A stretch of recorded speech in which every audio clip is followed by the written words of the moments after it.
Jhalod police ने नववर्ष के अवसर पर वाहन चेकिंग के दौरान एक बड़ी सफलता हासिल की है। पुलिस ने झालोद की पुरानी आरटीओ चेक पोस्ट पर एक सफेद रंग की वेगनार कार को रोककर तलाशी ली, जिसमें से 226 ग्राम गांजा बरामद हुआ।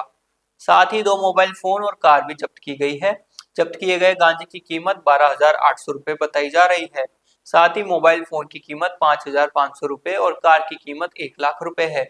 कुल मिलाकर जब्त किए सामान की कीमत 1,18,300 रुपए है। पुलिस ने इस मामले में 2 आरोपियों को गिरफ्तार किया है, जिनमें रऊफ पुत्र मजीद फकीरा और मुकेश पुत्र मगनलाल कलाल शामिल है। आरोपियों के खिलाफ एनडीपीएस एक्ट के तहत मामला दर्ज किया गया है।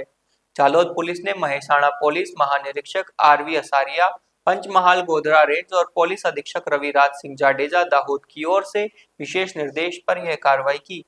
झालोद के नायब पुलिस अधीक्षक डी.आर. पटेल ने भी इस ऑपरेशन में महत्वपूर्ण भूमिका निभाई। तारीख 31/12/2025 रोज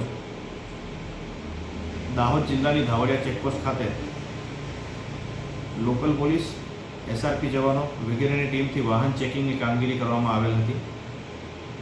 દરમિયાન રાજસ્થાન બાંસવાડા તરફથી એક વેગેનાર ગાડી આવતા તેને ઊભી રાખવા ઇશારો કરતા તેણે ગાડી ઊભી નહીં રાખી પૂર ઝડપે ગાડી દોડાવી લીધેલ, જેનો પીછો પોલીસ દ્વારા કરવામાં આવેલ।